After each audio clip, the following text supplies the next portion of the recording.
pela Universidade Salamanca. Dr. Eduardo Maurício, seja muito bem-vindo, que nos apresentará a respeito do tema a lavagem de dinheiro a âmbito internacional. Olá, obrigado Luana, obrigado a todos, cumprimentos ao Dr. Cássio, ao Dr. Fabrício, a todos os organizadores desse evento incrível e obrigado pela oportunidade aqui de estar compartilhando um pouco de conhecimento. Bom, pois bem, o tema, como eu havia dito, eu vou falar um pouquinho da lavagem de dinheiro a âmbito internacional. Vou fazer algumas análises aqui da legislação e do próprio artigo penal da lavagem de dinheiro e os reflexos em legislações penais em alguns países, tanto o Brasil como também países europeus e de outros continentes. Bom, como todos sabemos, a partir dos anos 80 que de fato o crime de lavagem de dinheiro ganhou força diante aí do fortalecimento, né, dos cartéis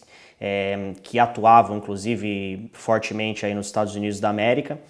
E com isso, diante disso, a comunidade internacional percebeu que de fato teria que ter aí uma resposta a esse tipo de crime que estava se fortalecendo conforme os anos e para enfrentar também essas ordens criminosas e sobretudo para identificar e fazer o bloqueio também dos frutos dos recursos financeiros que estavam sendo aí objeto de lavagem de dinheiro, sendo certo que era muito importante asfixiar, né? Cortar esses cartéis e essas organizações para que eles não pudessem, de fato, tornar o dinheiro que eles recebiam de atividades ilícitas, tornarem esse dinheiro lícito, né? Para isso, de fato, foi recomendado conforme os anos, aos países que fosse criminalizado de fato o ato de ocultar ou de simular valores ou bens oriundos aí de atividades antecedentes criminosas, como por exemplo o tráfico internacional de drogas e outras. A lavagem de dinheiro, ela utiliza aí da ordem econômica e financeira esse delito, e também para, através de determinados procedimentos, trazer o dinheiro proveniente de uma atividade criminosa antecedente, dando aparência de legalidade e inserindo esses valores econômicos na própria economia. De fato, o crime de lavagem de dinheiro no Brasil, ele teve o seu primeiro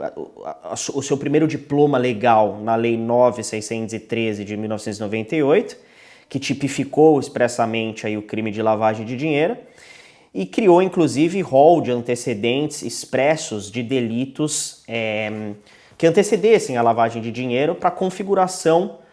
dessa infração penal. E de fato, em 9 de julho de 2012, veio aí a Lei 12.683, que alterou essa legislação anterior e deu aí uma nova dimensão de incriminação da lavagem de dinheiro.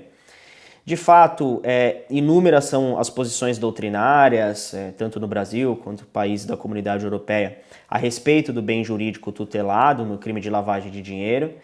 De fato, as correntes prevalentes aí em estudos feitos apontam que o bem jurídico tutelado é a administração da justiça e também da ordem econômica. E, de todo modo, os estudos realizados pelos órgãos internacionais, pelo órgão internacional, como por exemplo o Grupo de Ação Financeira sobre Lavagem de Dinheiro, que é o GAFI,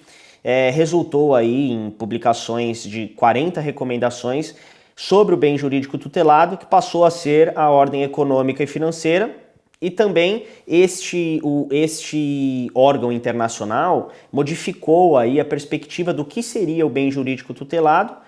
e de fato trouxe um alargamento da discussão acadêmica e jurisprudencial e legislativa sobre esse tema. Bom, as condutas tipificadas expressamente no artigo 1º da Lei 9.613 de 98, que dispõe aí sobre lavagem de dinheiro, são os verbos, os núcleos penais de ocultar, dissimular, a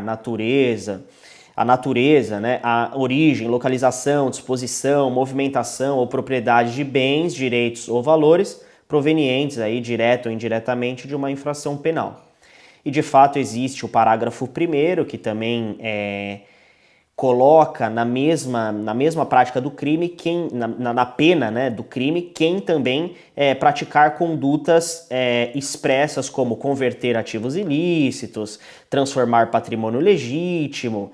adquirir, receber, trocar, negociar, dar em garantia. E também temos aí o parágrafo 2º, né, que tipifica a conduta de quem utiliza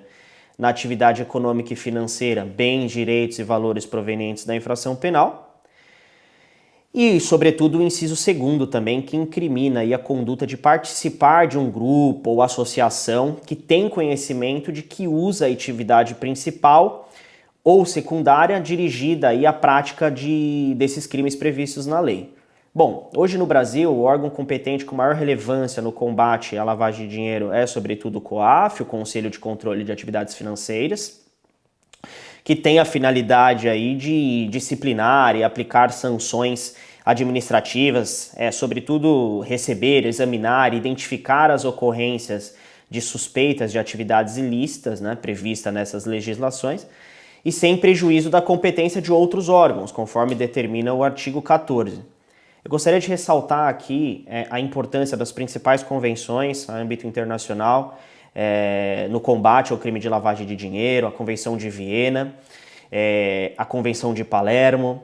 e principalmente a Convenção de Mérida, que de fato tinha como objetivo aí a cooperação internacional, né, contra a corrupção, dedica o seu artigo 14 expressamente sobre a lavagem de dinheiro, impondo aí de fato ao Estado parte, né, da instituição de controles já administrativos sobre a atuação de setores sensíveis, instituições financeiras e não financeiras, usadas aí frequentemente para o ato de lavar dinheiro, e estabelecendo sobretudo medidas de fomento à cooperação internacional. E desta forma a Convenção de Mérida de fato se apresenta como um acordo internacional mais importante no âmbito da lavagem de dinheiro, sobretudo aí tendo em vista a imposição de um formato comum e mais global no combate ao crime de lavagem. Então, de fato, a conclusão é que os acordos internacionais são necessários para a garantia da segurança do território e da economia dos países, e da mesma forma também de identificação, né, das operações suspeitas ou operações que de fato ocultam ou dissimulam valores e possibilitam aí uma garantia de uma rigidez da economia nacional e também das relações internacionais, né? Sendo certo que, obviamente, ao passar dos tempos, essas organizações criminosas também vão se especializando e se tornando os seus atos cada vez mais difíceis de identificar. Então, de fato, é importante essa resposta, né, ao combate à repressão à lavagem de dinheiro. Bom, eu gostaria aqui de falar brevemente de uma comparação em alguns países, né, da União Europeia e de outros países, de outros continentes, como por exemplo,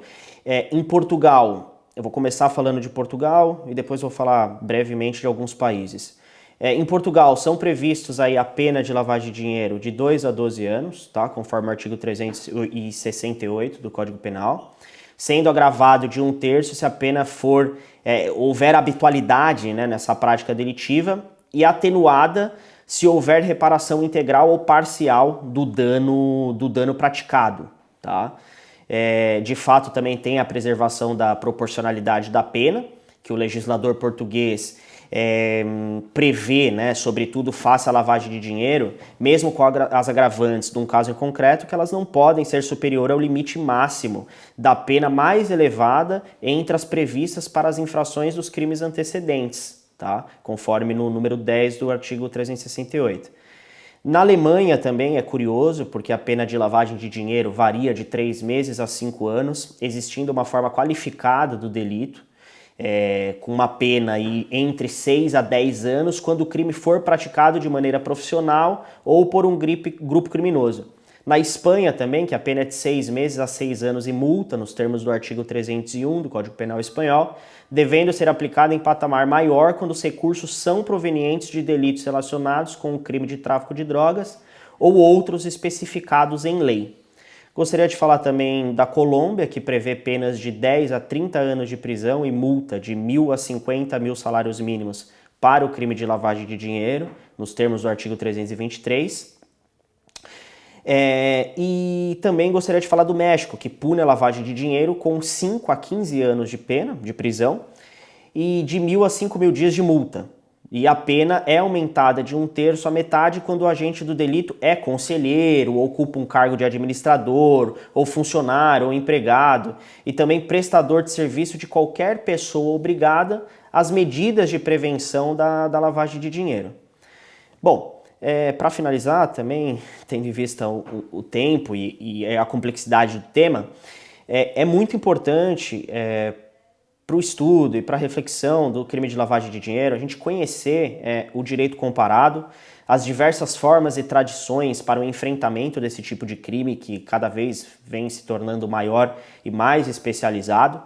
sendo importante, de fato, reformas nas legislações nacionais e também a incorporação de práticas e ideias estrangeiras que devem ser refletidas no ordenamento jurídico pátrio. Sobretudo, um trabalho legislativo também deve-se sempre estar em curso para evitar e aumentar o combate à repressão ao crime de lavagem de dinheiro. Eu ressalto a importância aqui da cooperação jurídica internacional entre os países e a necessidade de desburocratização sem afetar o princípio da legalidade, para a melhoria, assim, de fato, de uma eficácia e da repressão ao combate à lavagem de dinheiro transnacional, que muitas vezes está ligada também ao tráfico de drogas internacional, e é muito importante essa cooperação jurídica internacional sobre os países, tanto do Brasil quanto países membros da União Europeia, ou Estados Unidos, ou México, ou Colômbia, para que de fato